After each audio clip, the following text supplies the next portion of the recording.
નમસ્કાર વિદ્યાર્થી મિત્રો, આજે આપણે માનવીની એક મહત્વની આર્થિક પ્રવૃત્તિ તરીકે ખેતીનો અભ્યાસ કરીશું. તો મિત્રો, તમે જાણો છો એ મુજબ માનવી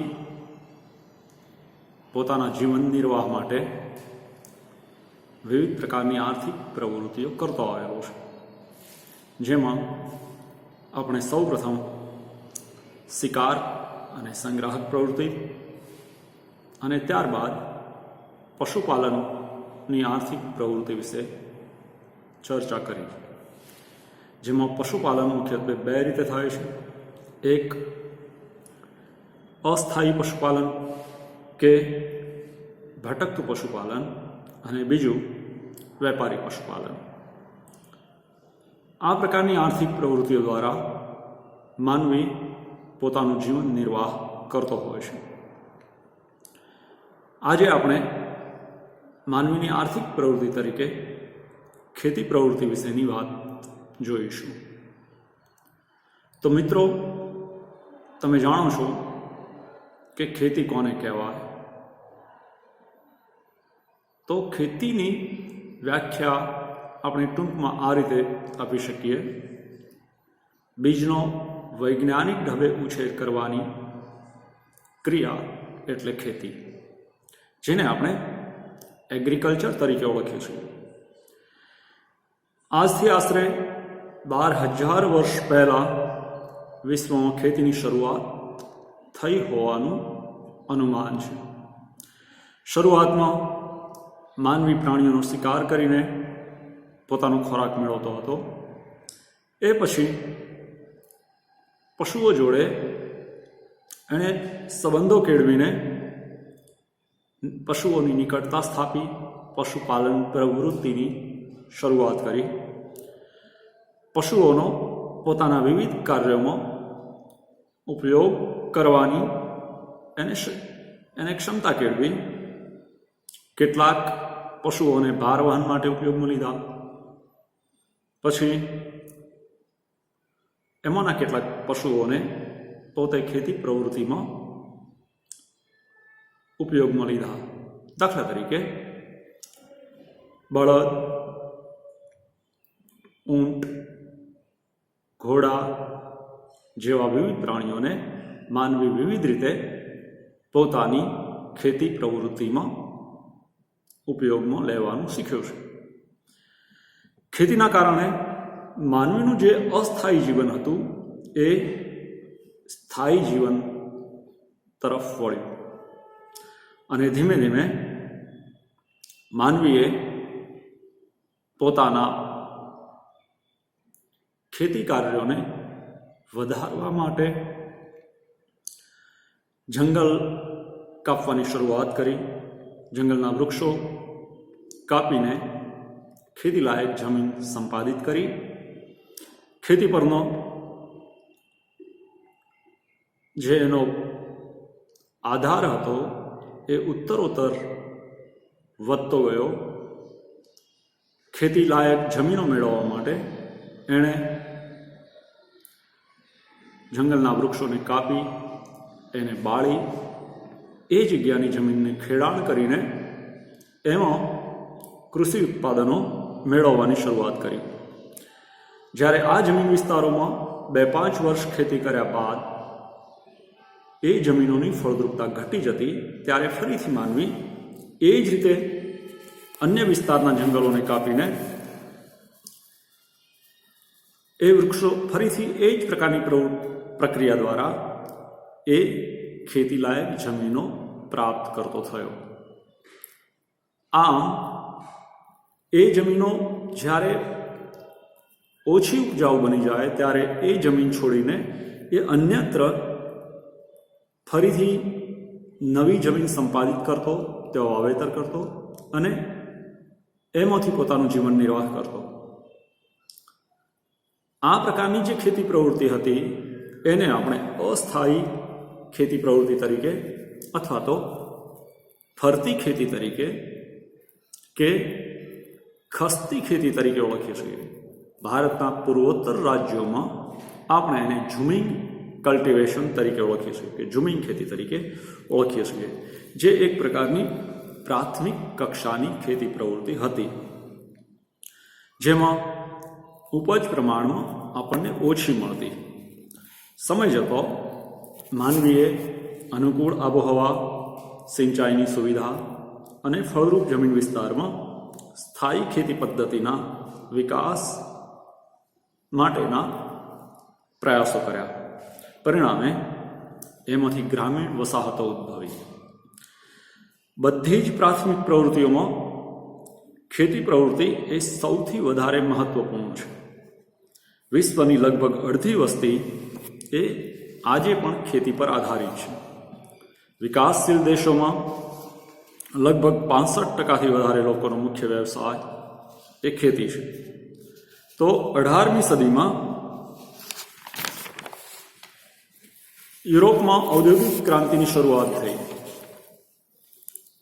આ ક્રાંતિની અસર એશિયા, અમેરિકા અને આફ્રિકા ખંડના દેશોમાં થઈ. ખેતી ક્ષેત્રે ઉત્તરોત્તર પરિવર્તનો પણ થયા. ખેતીમાં યંત્રોનો ઉપયોગ શરૂ થયો. પરિણામે ખેતી કાર્યો વધારે સરળ તેમજ ઝડપી પણ બન્યા. માનવીય ખેતીના ચોક્કસ પાકો લેવાની શરૂઆત કરી, જેમાં ઘઉં, ડાંગર, કપાસ, ચા, કોફી, રબર, શેરડી અને મકાઈ એ મુખ્ય પાકો બન્યા. જમીનને કેળવીને એમાંથી વધારે ઉપજ મેળવવા માટેના પ્રયત્નો શરૂ થયા. બાગાયતી ખેતીનો વિકાસ કર્યો. તૈયાર પાકોની વિશ્વના બજારમાં આયાત નિકાસ શરૂ થઈ. મકાઈની ખેતી એ મધ્ય અમેરિકામાંથી વિશ્વના ઘણા બધા દેશોમાં ફેલાઈ. તો બટાકાની ખેતી એન્ડીઝથી યુરોપિયન દેશોમાં ગઈ. વિશ્વ ફલક પર જેમ જેમ વાહન વ્યવહારનો વિકાસ થયો, લોકોનું એક દેશથી બીજા દેશમાં આવાગમન વધ્યું, તેમ તેમ વિવિધ પ્રકારના ખેતી પાકોનું વાવેતર વિશ્વના વિવિધ દૂરના દેશોમાં થવાની શરૂઆત થઈ. જેવી રીતે પોર્ટુગીઝો તમાકુના છોડ ભારતમાં લાવ્યા, એ જ પ્રકારે આપણે અગાઉ જોયું એ પ્રમાણે મકાઈની ખેતી એ મધ્ય અમેરિકામાંથી વિશ્વના દેશોમાં શરૂ થઈ અને એ જ પ્રકારે બટાકાની ખેતી એ એન્ડીઝ પર્વતની તળેટીના વિસ્તારોમાં જે પહેલાં થતી હતી એ વિશ્વભરમાં અને ખાસ કરીને યુરોપિયન દેશોમાં પણ એ આપણે કરતા થયા. આમ ખેતીમાં વૈજ્ઞાનિક અને ટેકનિકલ જ્ઞાનનો લાભ મળતો હરિયાળી ક્રાંતિ થઈ અને પરિણામે વિશ્વભરમાં વિશ્વના ખાસ કરીને જે વિકાસશીલ અને અલ્પવિકસિત રાષ્ટ્રો હતા, જો કૃષિ ઉત્પાદનો અલ્પ માત્રામાં થતા હોવાને કારણે અનાજની ભયંકર અછતથી પીડાતા જે દેશો હતા, લોકોને 2 ટંકનું અનાજ ઉપલબ્ધ હતું નહીં, એવી જગ્યાએ પણ ભરપૂર માત્રામાં કૃષિ ઉપજો હરિયાળી ક્રાંતિને લીધે આપણે લેતા થયા અને પરિણામે લોકોનું જીવન એ પ્રમાણમાં સુખમય બન્યું. વિશ્વની ભૌતિક, સામાજિક અને આર્થિક સ્થિતિ પર ખેતીનો ભારે પ્રભાવ છે. કોઈ પણ પ્રદેશની આબોહવા, વરસાદ, જમીન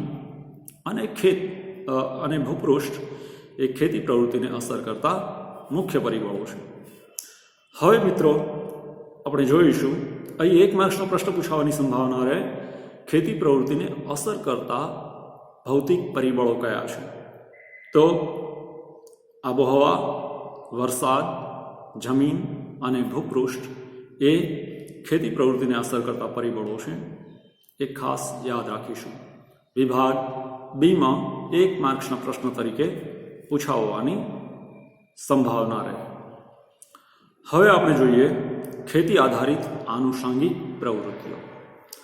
તો મિત્રો આપણે જાણીએ છીએ કે વિશ્વની અડધા જેટલી પ્રજા એ ખેતી પ્રવૃત્તિ પર આધારિત જીવન ગુજારે છે, ત્યારે ખેતીની સાથે સાથે અન્ય કેટલીક મહત્વની આનુષાંગિક પ્રવૃત્તિઓ એ વિકસેલી જોવા મળે છે, જેમાં સૌ પ્રથમ ખેતી પર આધારિત એક અત્યંત મહત્વની આર્થિક પ્રવૃત્તિ છે એ પશુપાલન પ્રવૃત્તિ.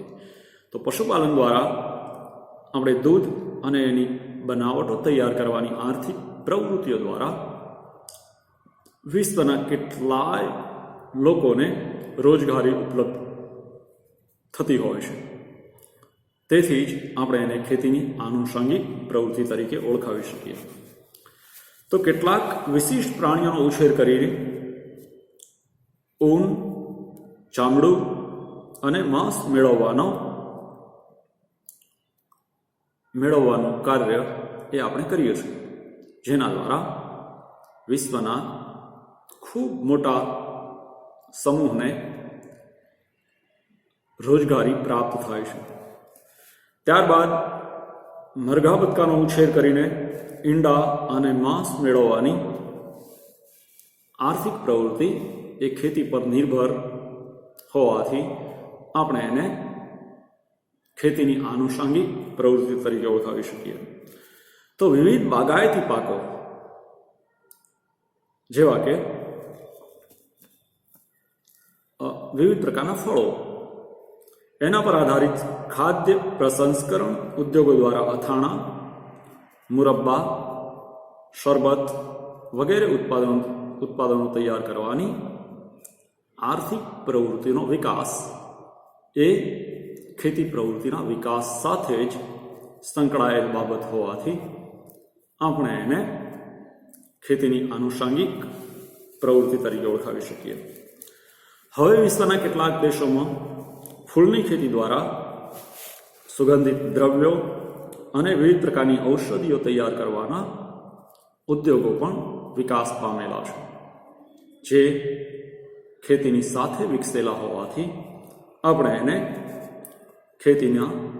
ખેતી પર આધારિત આનુષંગિક પ્રવૃત્તિ તરીકે ઓળખાવી શકીએ. એ જ પ્રકારે મધમાખી ઉછેર કરી મધ મેળવવું એ પણ ખેતીની આનુષંગિક પ્રવૃત્તિ ગણાવી શકાય. સેતુરની ખેતી કરીને રેશમના કીડા ઉછેરવાની પ્રવૃત્તિ અને એના દ્વારા રેશમી કાપડનું ઉત્પાદન કરવાની આર્થિક પ્રવૃત્તિ એ એવી જ ખેતી પર આધારિત આનુષંગિક પ્રવૃત્તિ છે. તો ખેતરના નીચાણવાળા ભાગોમાં હવે ખેત તલાવડી બનાવીને કે ડાગરની ક્યારીઓમાં મત્સ્ય ઉછેર કરીને આપણે મબલખ માત્રામાં કૃષિ ઉત્પાદનોની સાથે સાથે મત્સ્ય ઉત્પાદન પણ પ્રાપ્ત કરીએ છીએ, જે ખેતીની સાથે થતી એવી જ મહત્વની આનુષંગિક પ્રવૃત્તિ છે. એ જ પ્રકારે ખેત ઉત્પાદનોની સાથે સાથે ખેતરના શેઢે કે આસપાસની પડતર કે ખુલ્લી જમીનોની અંદર ઔષધીય વૃક્ષોનો ઉછેર કરીને એમાંથી વિવિધ પ્રકારની વનૌષધિઓ અને જડીબુટ્ટીઓનું ઉત્પાદન કરવું એ ખેતીની એવી જ મહત્વની આનુષંગિક પ્રવૃત્તિ છે. તો એ જ પ્રકારે કેટલીક મહત્વની ખેત ઉપજો, ખાસ કરીને તેલીબિયાના પાકો પર આધારિત તેલીબિયાનું પિલાણ કરીને એમાંથી ખાદ્ય તેલ તૈયાર કરવાની આર્થિક પ્રવૃત્તિ એ ખેતી પર નિર્ભર મહત્વની આનુષંગિક પ્રવૃત્તિ છે. તો મિત્રો, અહીં આપણે જોયું વિશ્વમાં ખેતીની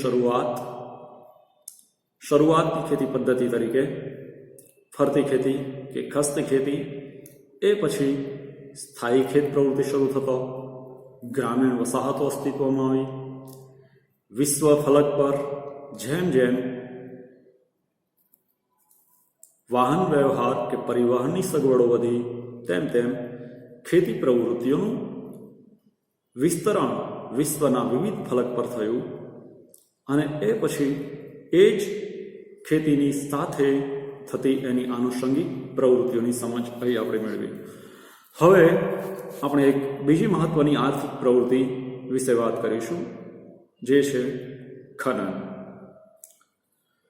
ખનન એ આદિકાળથી થતી માનવ પ્રવૃત્તિ છે. મિત્રો, ખનનનો શાબ્દિક અર્થ આપણે આ રીતે આપી શકીએ. ખનન એટલે કે ખોદી કાઢવું, ઉત્ખનન.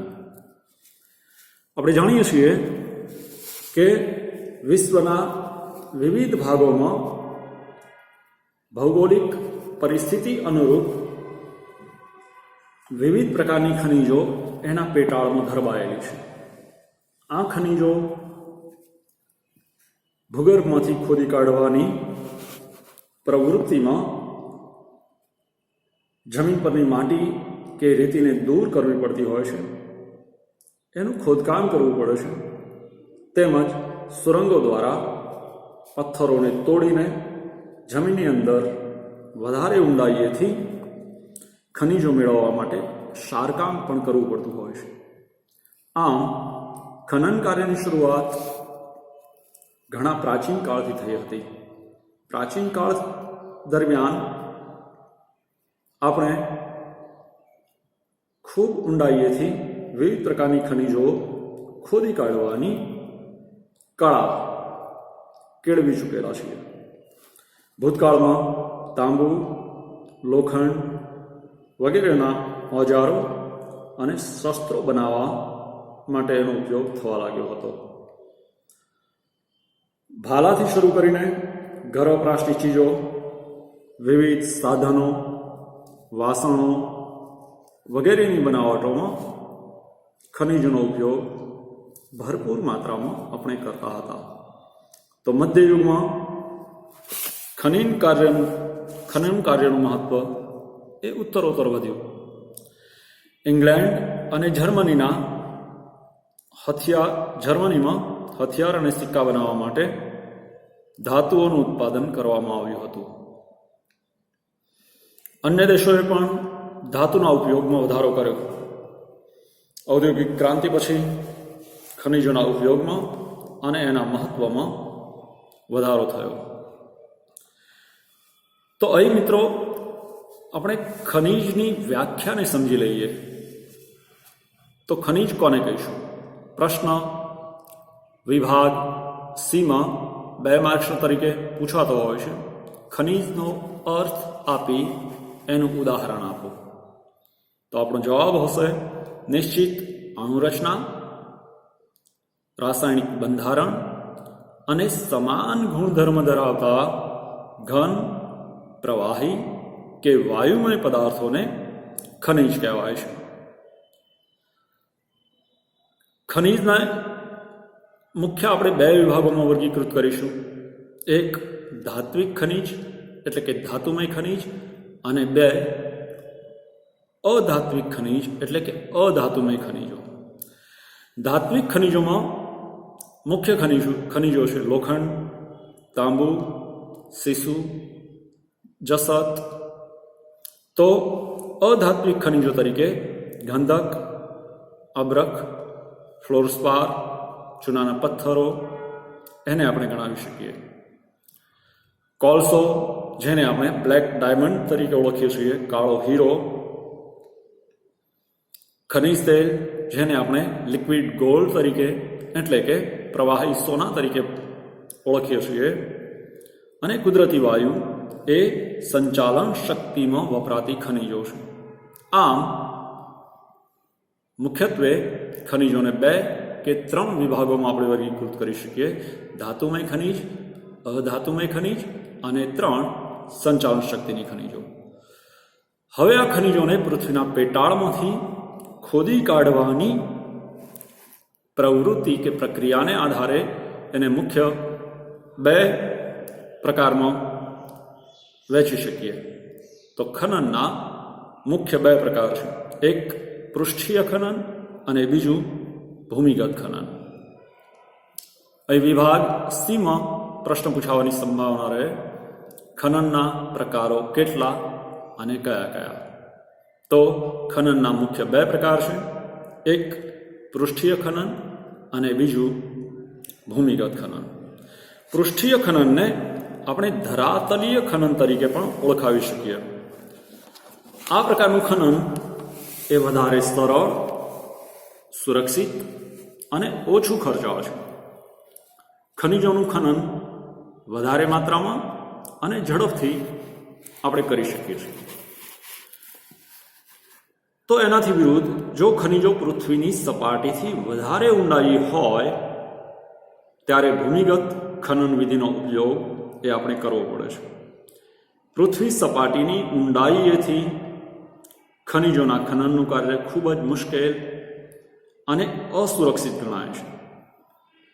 આ પ્રકારનું ખનન એ ખૂબ જ ખર્ચાળ બને છે, કારણ કે ઊંડાઈએથી ખનિજો મેળવવા માટે લિફ્ટ, ઊંડાઈએથી ખનિજો બહાર લાવવાના સાધનો, વાયુ સંચાર પ્રણાલીની જરૂરિયાત એ રહેતી હોય છે.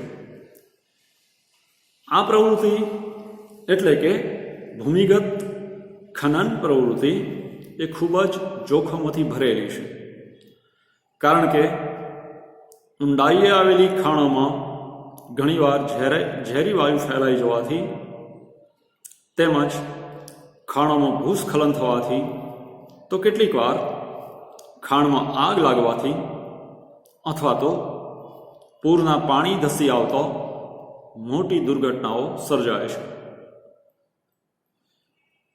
ખાણમાં કામ કરતા શ્રમિકો એને કારણે મૃત્યુ પામતા હોય છે. વિશ્વના વિકસિત રાષ્ટ્રો અદ્યતન યંત્રો દ્વારા આ પ્રકારના ખનનનું કાર્ય એ કરતા હોય છે. હવે આપણે ખનિજો બાબતે કેટલીક